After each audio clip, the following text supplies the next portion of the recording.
security guard fainted at the sight of the necklace. The beggar was wearing the same one his daughter wore when she disappeared 9 years ago. In the bustling streets of Cuautla, Morelos, Esteban Ruiz walked with a heavy step and a blank stare. At 45 years old, the security guard uniform he wore seemed to hang over his emaciated body, a silent witness to years of neglect and alcohol abuse.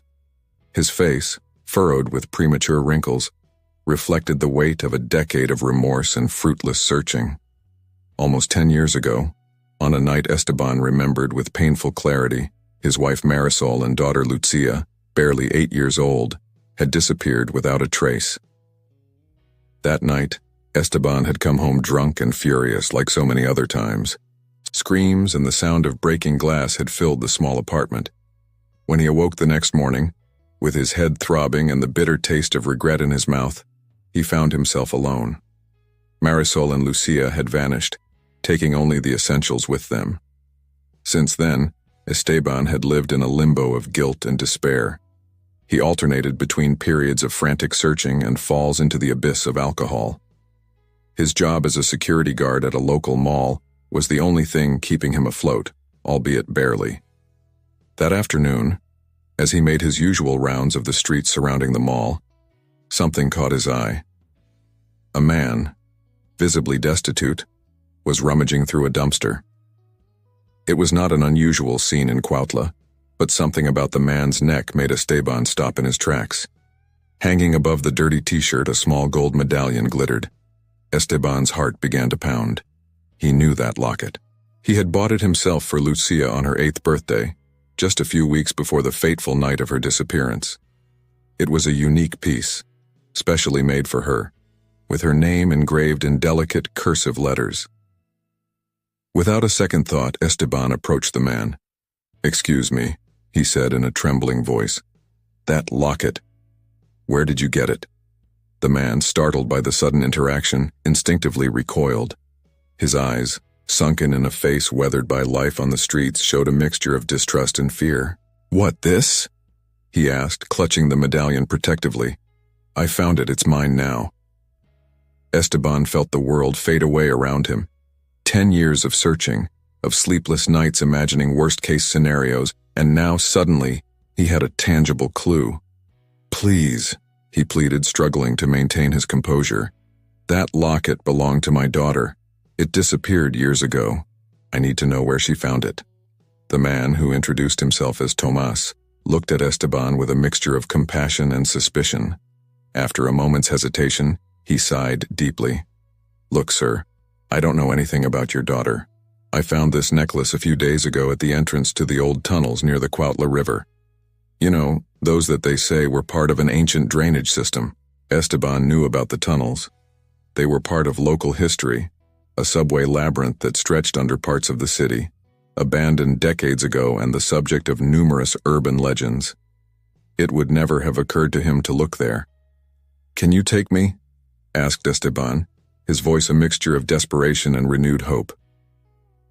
Thomas hesitated for a moment, but something in Esteban's pleading gaze moved him. "All right," he finally agreed. "But don't expect to find much. Those tunnels are dangerous and full of vagrants and drug addicts." As he followed Tomas through the streets of Cuautla toward the ancient tunnels, Esteban felt like his heart was going to burst. For the first time in a decade, he had a real clue as to Lucia's whereabouts. However, a voice inside him reminded him to keep his expectations in check. He had followed false leads before, each one leaving him more shattered than the last. Reaching the entrance to the tunnels, hidden behind dense vegetation and years of neglect, Esteban stopped. The smell of dampness and abandonment was overwhelming. The darkness that stretched beyond the entrance seemed to taunt him, as if it held secrets he wasn't ready to discover. "Are you sure you want to do this?" asked Tomas, noticing Esteban's hesitation. Esteban closed his eyes for a moment, remembering Lucia's smiling face, Marisol's laughter. The life they had had before her addiction ruined everything. She opened her eyes with renewed determination. "I have to do it," she replied. "I've waited too long." With those words, Stephen took the first step into the darkness, unaware that that simple act would mark the beginning of a journey that would change his life forever.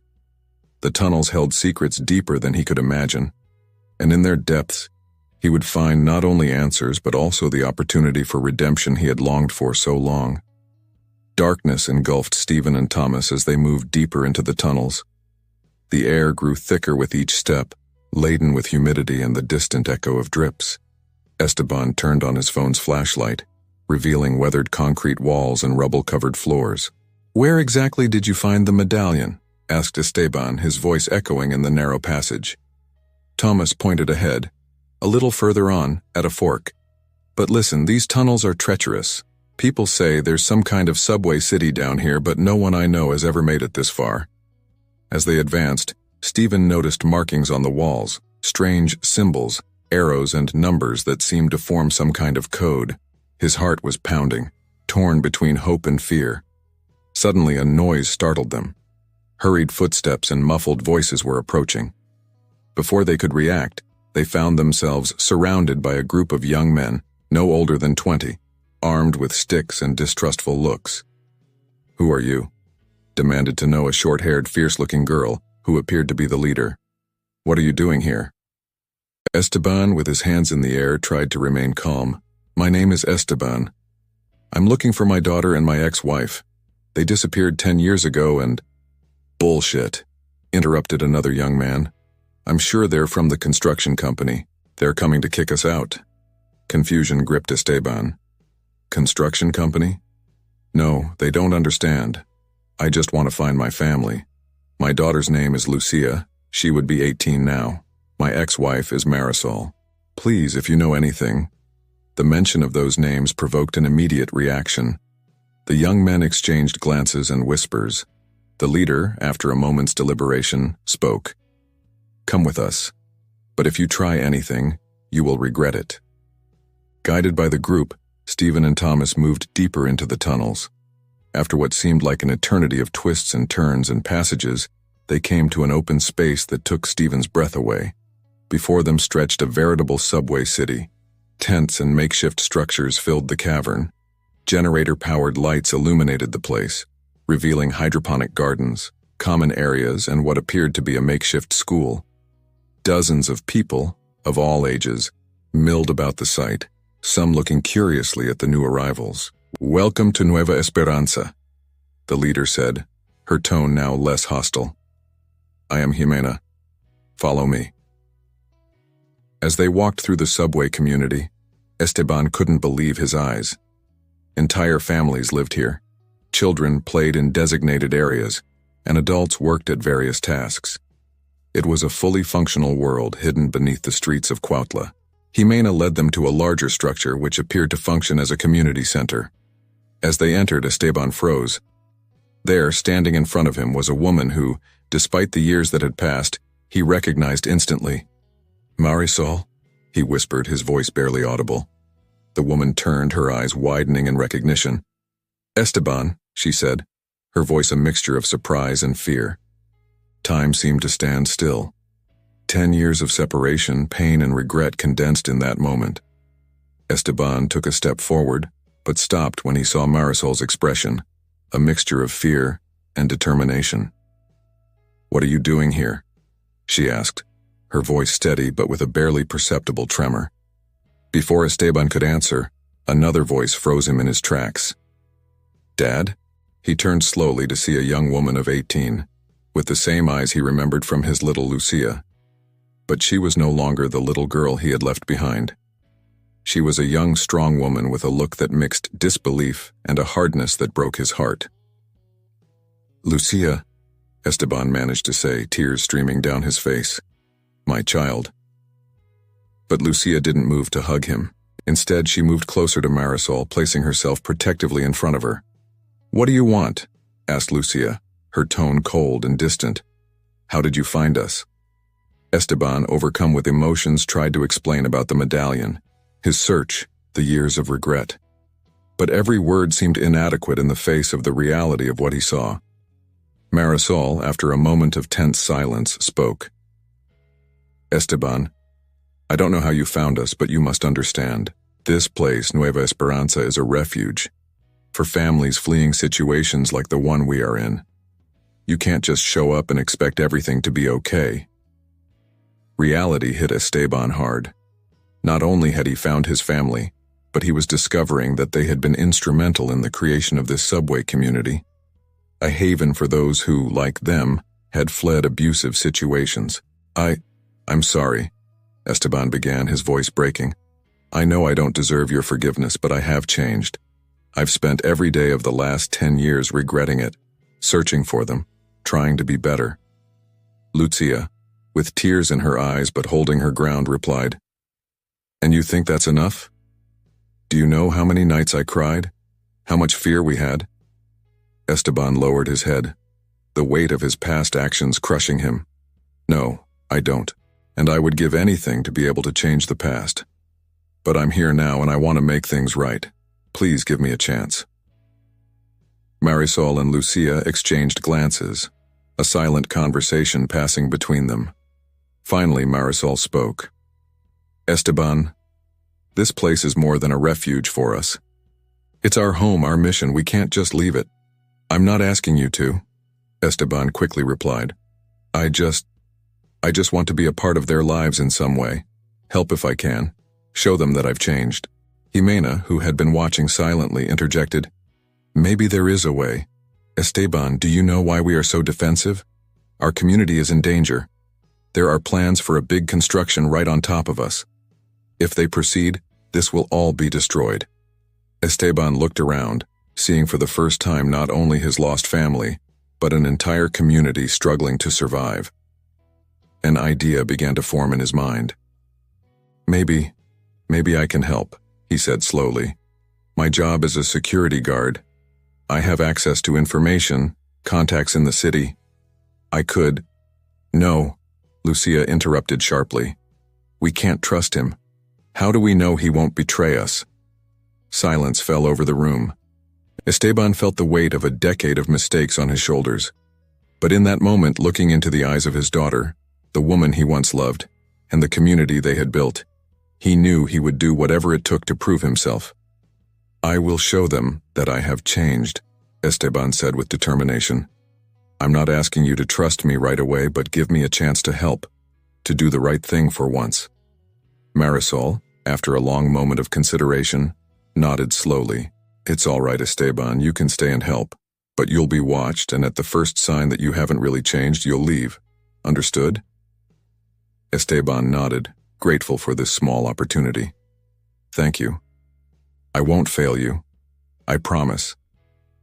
Thus began the real challenge for Esteban. Not only would he have to face his own demons and addictions, but also earn the trust of an entire community, and most importantly, his own family. The next few days were a whirlwind for Esteban. He was assigned a small space in the community, far from where Marisol and Lucia lived. Every morning he woke up with the determination to prove himself, but also with the crushing weight of his past. The first challenge came sooner than he expected. On his third night in Nueva Esperanza, stress and anxiety pushed him to the brink. His hands were shaking and his body was screaming for a drop of alcohol. He found himself wandering the tunnels, desperate to escape and find a drink. That's when he ran into Don Emiliano, an old man who seemed to be a counselor of sorts in the community. Addiction is a hard beast to tame, isn't it, boy? The old man said, his voice soft but penetrating. Esteban, surprised and embarrassed, could barely nod. Come with me, Don Emiliano offered. I have something that might be able to help you. He led him to a small hydroponic garden where various herbs were growing. Don Emiliano prepared an infusion with some of them and offered it to Esteban. This won't cure your addiction, he explained, but it may help you calm the anxiety. The real battle is in your mind and in your heart. As he drank the infusion, Esteban listened to Don Emiliano's story. He too had been an alcoholic, had lost his family and almost lost his life. It was Nueva Esperanza that saved him. But remember, Don Emiliano warned, this place is not magic. The real strength must come from you. That night marked a turning point for Esteban. He began attending support meetings within the community, facing his demons day by day. Each time temptation assaulted him, he remembered the look of disappointment in Lucia's eyes, the distrust in Marisol's, and found the strength to resist. Meanwhile, Esteban immersed himself in the work of the community. He helped in the gardens, repaired electrical systems, and, little by little, began to earn the respect of some residents. However, his relationship with his family remained strained. Lucia actively avoided him, and the few times they crossed paths, the tension was palpable. Marisol, for her part, kept a polite distance, watching his every move with caution. One afternoon, while Esteban was working on repairing a water pump, Lucia approached unexpectedly. "Why are you still here?" she asked, her tone a mixture of curiosity and defiance. Esteban, surprised by the sudden interaction, answered honestly, "Because I want to be a part of your lives. Because I want to prove that I can be better. And because this place, what you have built here, deserves to be protected." Lucia stared at him for a moment, as if searching for the truth in his words. "You know it won't be easy, right? You can't just show up after 10 years and expect everything to be fine." "I know," Esteban replied with a sigh, "and I don't expect to be forgiven overnight. I just want the chance to try." Something in the sincerity of his words seemed to touch Lucia. For a brief moment, her expression softened. "We'll see," she finally said before walking away. That small exchange, though tense, gave Esteban a spark of hope. It was a start, however small. As Esteban wrestled with his inner demons and tried to rebuild bridges with his family, the external threat to Nueva Esperanza grew.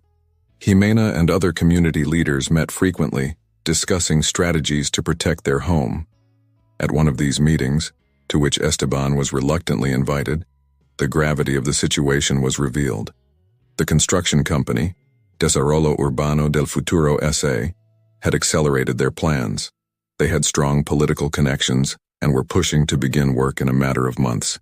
"We need information from the inside," Jimena said, looking directly at Esteban. "You said you had contacts in the city. It's time you used them." Esteban nodded, aware that this was the time to prove himself. "I'll do everything I can," he promised. "But you must understand that this could be dangerous. If they find out I'm leaking information—" "Now you're worried about danger?" interrupted Lucia, who was present at the meeting. "After everything you put us through?" The comment hit Esteban like a punch in the stomach, but he stood his ground. "I'm worried about the danger to all of you. If I'm found out, they could track me here." Marisol, who had remained silent, spoke up. "He's right. We need to be careful. We can't put the whole community at risk." The tension in the room was palpable. Esteban knew he was walking a tightrope. One false step and he would lose what little confidence he had managed to gain. "I have an idea," he finally said. "I can approach the construction company as a potential investor. My job as a security guard gives me some credibility in property protection matters. I could offer my services and, at the same time, get inside information." The proposal was met with contemplative silence. Finally, Jimena nodded. "It's risky, but it could work. Esteban, if you do this, you'll be putting a lot at stake, are you sure?" Esteban looked at Marisol and Lucia before answering. "I'm sure. It's time for me to do something right for you, for all of you." Thus, Esteban embarked on a dangerous espionage mission. During the day, he kept his job as a security guard. By night, he infiltrated the world of real estate developers, gradually gaining their trust. The stress of this double life began to take its toll. Sleepless nights became more frequent, and the temptation of alcohol returned with renewed force. But every time he felt he was about to fall, he remembered Don Emiliano's words and Lucia's gaze. I could not fail them, not this time. Meanwhile, in Nueva Esperanza, life went on. Esteban noticed subtle changes in his relationship with Lucia and Marisol. Although still distant, they were no longer actively avoiding him. Lucia even began to ask him questions about his work and his discoveries. One night, after a particularly tense meeting with the construction company executives, Esteban returned to Nueva Esperanza exhausted and demoralized. To his surprise, he found Marisol waiting for him at the entrance to the tunnels. "You look terrible," she said, her tone a mixture of concern and reproach. "It's been a rough night," Esteban replied, too tired to maintain his usual facade of fortitude. Marisol looked at him for a long moment before speaking. I know what you're doing is dangerous, and I know you're doing it for us. Just be careful, okay? Those words, the first words of genuine concern Marisol had spoken to him in years, touched something deep in Stephen. Without thinking, he took a step toward her but stopped when he saw her alarmed expression. I'm sorry, he said quickly, backing away. Thank you, Marisol. I'll be careful, I promise. As he watched her walk away, Esteban felt a mixture of hope and renewed determination. Maybe, just maybe, there was a chance for redemption after all, but fate had other plans. The next day, as Esteban prepared for another meeting with the construction company, he received news that would shake the foundations of Nueva Esperanza and test everything he had achieved so far. The news came like a bolt of lightning in a clear sky. Esteban was in his small space at Nueva Esperanza, preparing for another day of his dangerous double game, when Jimena burst in, her face a mask of concern and urgency. Esteban, we have a problem, she said without preamble. I just received information from one of our contacts at City Hall. The construction company has accelerated their plans. They're going to start preliminary excavations in 2 weeks. The world seemed to stop for a moment. 2 weeks. It was much less time than they had anticipated. Stephen felt the weight of the entire community fall on his shoulders. How is that possible, he asked, trying to remain calm. They were still supposed to be in the permit approval phase. Jimena shook her head, frustrated. It seems they have higher connections than we thought. They've managed to bypass several bureaucratic processes. Esteban, we need that information now more than ever. If we don't find a way to stop them... He didn't need to finish the sentence. They both knew what was at stake. Nueva Esperanza, the shelter that Marisol and Lucia had helped build, home to dozens of families, would be in imminent danger. I understand, Esteban said, his mind already working on possible strategies. I will do my best to come up with something concrete at today's meeting. But Jimena, we must prepare for the worst. We need a contingency plan. Jimena nodded, exhaustion visible in her eyes. We're already working on it. But without solid proof of the illegality of their actions, we don't have much to fight with. When Jimena left, Esteban was left alone with his thoughts. Fear and anxiety threatened to overwhelm him, and for a moment the familiar pull of alcohol took over. He closed his eyes, took a deep breath, and remembered what he was fighting for.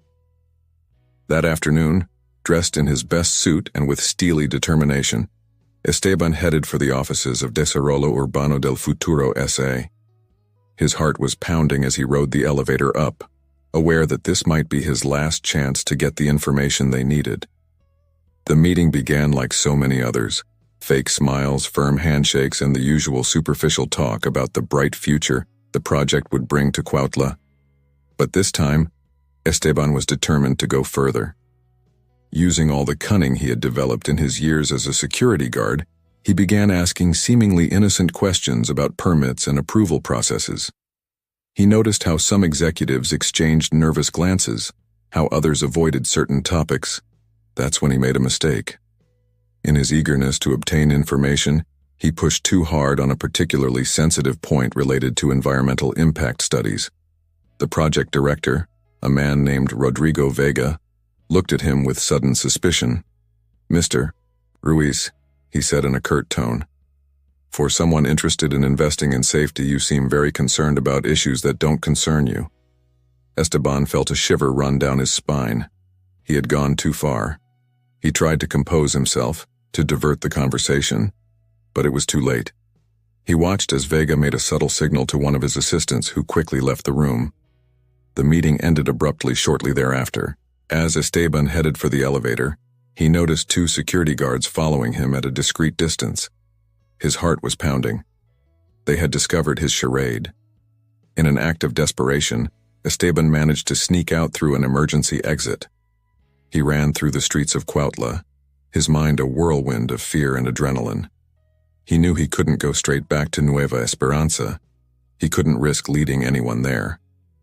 After hours of circling the city, making sure no one was following him, he finally made his way to the tunnels.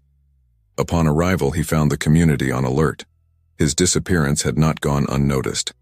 Marisol was the first to approach him, her face a mixture of relief and concern. What happened? We were about to send out a search team. Esteban, still panting from the run and built-up tension, could barely articulate. They found me out. They know something is wrong. Jimena and other community leaders quickly gathered around Esteban. In a makeshift meeting room, he told them all about what had happened at the construction company's offices. "This is bad," Jimena said, her voice heavy with concern. "If they suspect someone is investigating them, they could accelerate their plans even more. Or worse," added another of the leaders. "They could come after us directly." The silence that followed those words was deafening. Everyone in the room was aware of what was at stake. It was Lucia who broke the silence. "What do we do now?" she asked, her voice softer than usual as she addressed Esteban. Esteban looked at his daughter, surprised at the lack of hostility in her tone. At that moment, he made a decision. "I have an idea," he said, "but it's risky and I'll need everyone's help." Over the next few hours, Esteban laid out his plan. Using his contacts in the city and the information he had managed to gather, he proposed a bold strategy: publicly expose the construction company's irregularities. If we can get the media interested in the story, if we can show how this construction is not only illegal, but would also endanger vulnerable families, we could generate enough public pressure to stop them, he explained. The plan was dangerous. It meant getting out in the open, risking the existence of Nueva Esperanza becoming public knowledge, but it was also their best chance. Marisol, who had remained silent during the explanation, finally spoke up. "Esteban, if we do this, you'll be putting a target on your back. The construction company, the corrupt politicians, they will come after you." The concern in her voice made Esteban's heart skip a beat. "I know," he replied softly, "but it's a risk I'm willing to take. For you, for everyone here." Lucia, with tears in her eyes that she tried to hide, added, "You don't have to do it alone. We can help." Esteban looked at his daughter, touched by her offer. "Thank you, but I can't put you in danger. Any of you. We're already in danger," Jimena interjected, "and this is our fight as much as it is yours. We'll do it together." And so, with a mixture of fear and determination, the Nueva Esperanza community prepared for its biggest battle yet. The next few days were a whirlwind of activity. Esteban, along with a small team, worked tirelessly gathering evidence, preparing documents and contacting trusted journalists. Marisol and Lucia, meanwhile, helped organize the families in the community. They prepared testimonies, stories that would show the world the importance of Nueva Esperanza and the devastating impact of its destruction. As the preparations progressed, Esteban noticed a subtle change in his relationship with Marisol and Lucia. The barriers that had existed for so long were slowly beginning to crumble. Small gestures, worried glances, even the occasional shared smile gave him hope. One night, while working late organizing documents, Lucia approached him with 2 cups of coffee. "I thought you might need this," she said, offering him one of the cups. "Thank you," Esteban replied, surprised and grateful for the gesture. They sat in silence for a moment, the air heavy with unspoken words. Finally, Lucia spoke. "Why are you doing all this, Dad? Why risk so much?" Esteban looked at his daughter, seeing in her the child she had once been and the strong woman she had become. "Because I failed them once," he said in a broken voice. "And I swore to myself that if I ever had the chance to make things right, I would. You, this community, deserve to be protected. And if I can do anything to help, I will." Lucia stared at him, as if really seeing him for the first time in years. "You've changed," she finally said. "I try," Esteban replied with a sad smile. "Every day." That moment of connection was interrupted by a commotion coming from the entrance to the tunnels. Esteban and Lucia rushed to see what was going on. When they arrived, they were met with a chaotic scene. Jimena and others were surrounding a gasping, frightened man. He was one of Esteban's contacts in the city. "Esteban!" the man shouted upon seeing him. "You need to get out of here. All of you. The construction company. They've discovered the location of the tunnels. They're on their way with heavy machinery. They plan to seal the entrances tonight." Panic spread like wildfire among those present. Stephen felt the world crumbling around him. They had acted too late. As the community went into a frenzy of activity, preparing for an emergency evacuation, Esteban found himself facing the most difficult decision of his life. He knew he had to do something drastic to buy time, to give everyone a chance to escape and put his plan into action. He looked at Marisol and Lucia, who were helping to organize the families.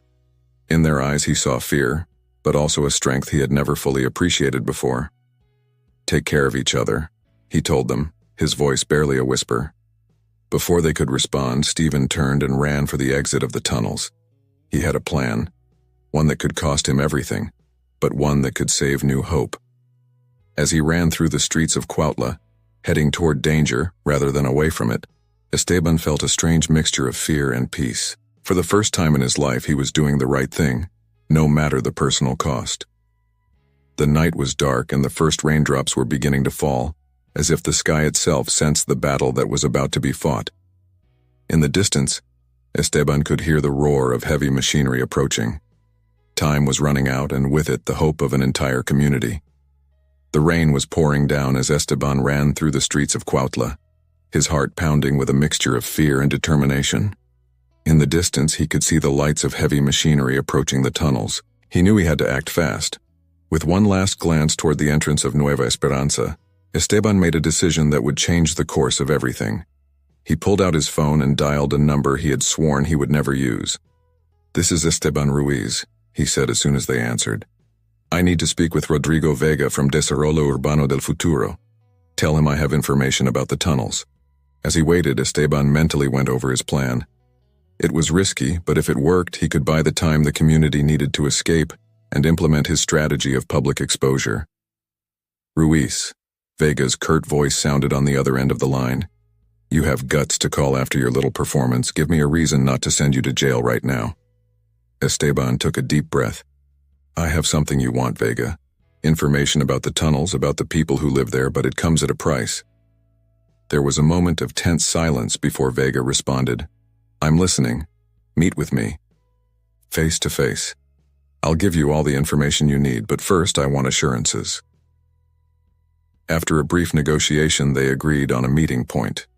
Esteban knew he was walking straight into the lion's den, but it was the only way to draw attention away from the tunnels and buy precious time.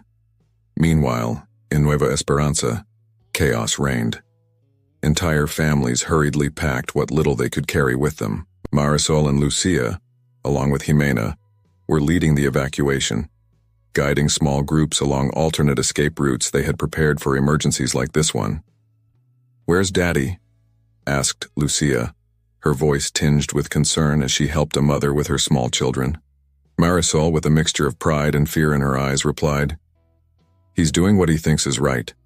She's protecting everyone." At that moment, they both understood the magnitude of the change in Esteban. The man who had once hurt them so badly was now risking everything for them and the community they had built. As the evacuation continued, Esteban arrived at the meeting point agreed upon with Vega. It was an old abandoned warehouse on the outskirts of the city. The rain was falling heavily, creating a dramatic backdrop for what was about to happen. Vega arrived accompanied by two burly bodyguards. His face was a mask of contempt and curiosity. "Okay, Ruiz," Vega said, his voice barely audible over the sound of the rain hitting the metal roof. "Here I am. Your information better be worth it." Esteban, soaking wet and shaking but with unshakable resolve, began to talk.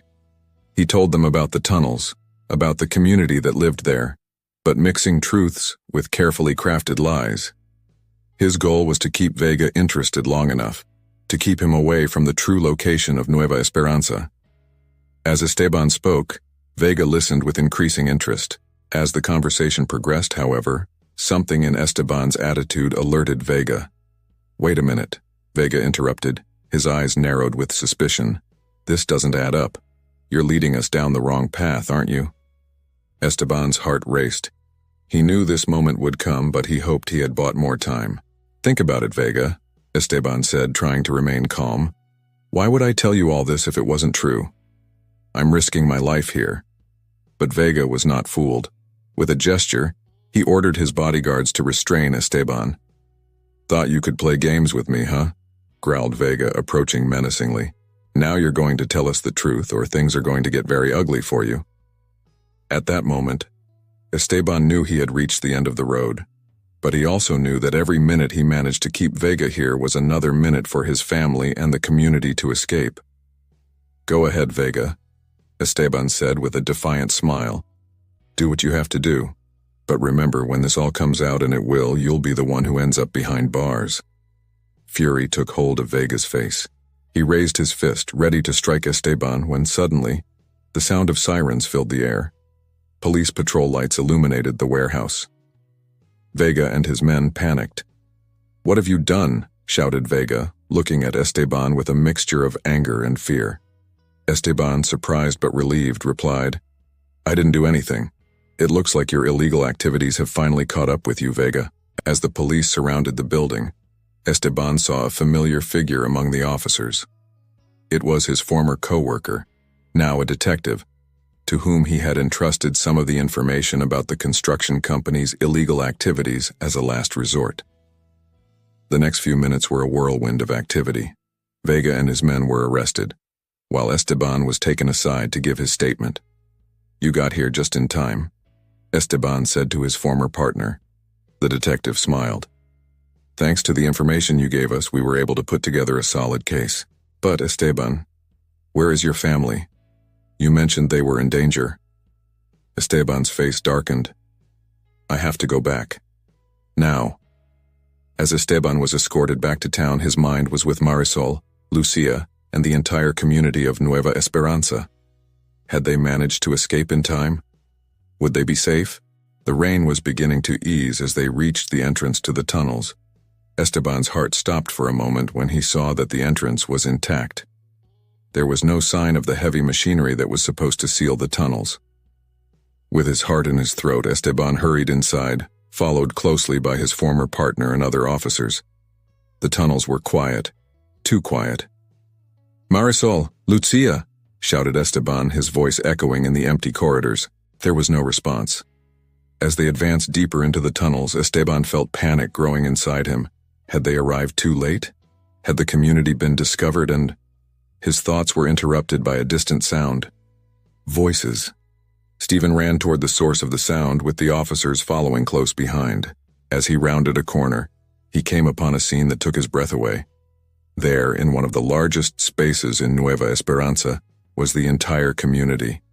Entire families, children, the elderly, all gathered and celebrating. Celebrating? "Dad!" Lucia's shout cut through the air. Before Esteban could process what was happening, he found himself enveloped in a fierce embrace from his daughter. Marisol approached, tears in her eyes but a smile on her lips. "You made it," she said softly. Esteban, still confused, looked around. "But what happened? I thought they had to evacuate, that the machinery was coming to seal the tunnels." Jimena approached, a proud smile on her face. "Your distraction bought us the time we needed, Esteban. While you kept Vega busy, we set our plan in motion." As it turned out, while Esteban risked his life distracting Vega, the community had been working at full speed. Using the contacts and information they had gathered, they managed to alert the media and authorities about the construction company's illegal activities. "But that's not all," added Lucia, her face beaming with pride. "Mom had a brilliant idea." Marisol, with a humility that contrasted with the magnitude of her actions, explained, "I remembered that we had old documents proving that these tunnels are part of Cuautla's historical heritage. We presented them to the cultural authorities and, in a matter of hours, they declared this entire area a protected site." Esteban was stunned. His whole plan, his sacrifice, had been just a part of something much bigger. The community he had once underestimated had shown incredible strength and cunning. But what about the machinery? Vega's men? He asked, still trying to process it all. One of the residents, an older man named Don Joaquin, laughed. "Ah, that. We happened to have some friends in the workers' union. When they found out what was going on, they convinced the machine operators to have an unexpected breakdown." Laughter and relief rippled through the room. Esteban found himself laughing and crying at the same time, overcome with emotion.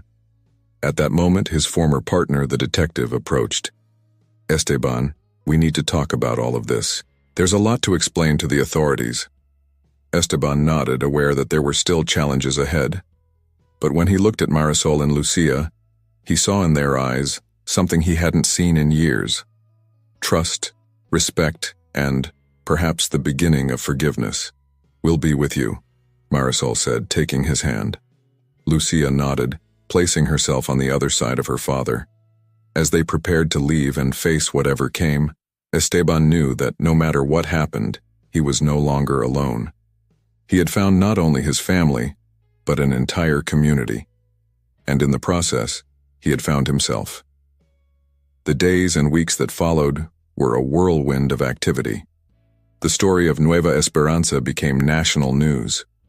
Journalists from all over Mexico flocked to Cuautla to learn the incredible story of the subway community and its fight against corporate corruption.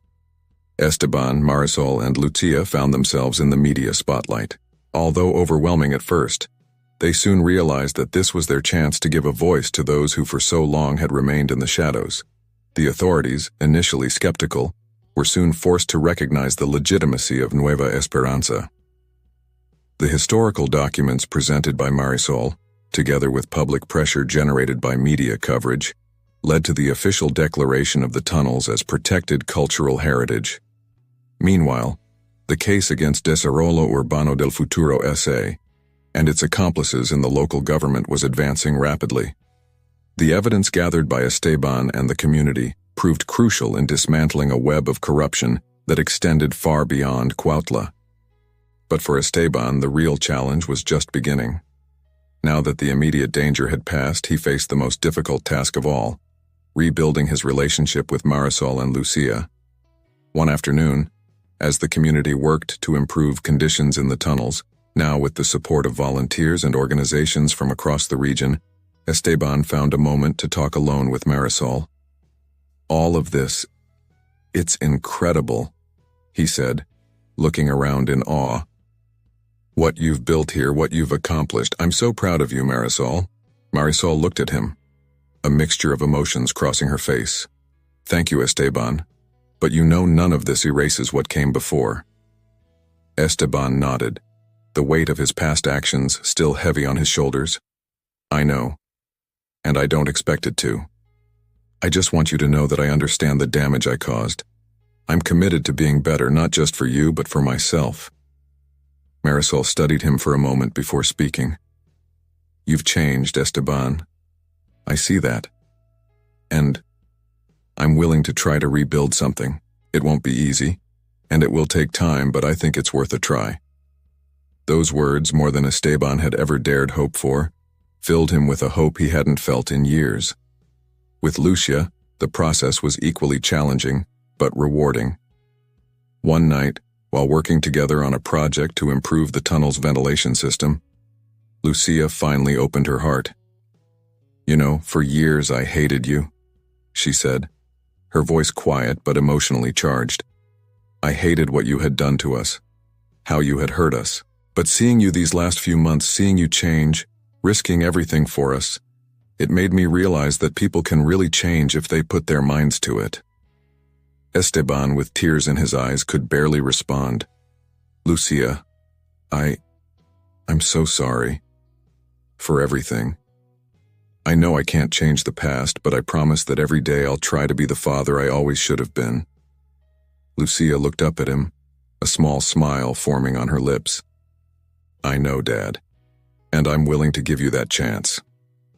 As the months passed, New Hope transformed. What was once a hidden refuge became a symbol of hope and resilience. The tunnels, now safe and renovated, became a unique community space, attracting visitors from all over the country. Esteban, Marisol, and Lucia worked tirelessly with the rest of the community to turn Nueva Esperanza into a model of sustainable development and mutual support. They established education programs, trade workshops, and support services for families in vulnerable situations. The success of Nueva Esperanza inspired communities throughout Mexico. Soon, similar projects sprang up in other cities, creating a network of support and solidarity that spread throughout the country. Esteban, who had once hit rock bottom, found himself leading workshops on addiction and recovery. His story of redemption became a source of inspiration for many struggling with their own demons. Marisol, recognized for her role in cultural heritage preservation, was invited to lecture at universities and participate in community development projects nationwide. Lucia, inspired by her experience, decided to study law, determined to fight for the rights of vulnerable communities and against corporate corruption. One afternoon, almost 2 years after that rainy night that changed everything, Esteban found himself sitting in one of Nueva Esperanza's hydroponic gardens. Marisol and Lucia joined him, each bringing a cup of coffee. "What are you thinking about, Papa?" asked Lucia, noticing Esteban's contemplative expression. Esteban looked at his daughter, then at Marisol, and finally at the bustling tunnel beyond the garden, where members of the community were coming and going with purpose and joy. "I think about miracles," he said softly, "in how sometimes out of the darkest places the brightest light can emerge, in how forgiveness and love can transform everything." Marisol took his hand, an action that now felt natural and comforting. "We've come a long way," she said. Lucia, smiling, added, "And we still have a long way to go." Stephen nodded, feeling a peace he had never experienced before. "Yes, and I'm grateful for every step of the way, even the difficult ones, for they brought us here, to this moment."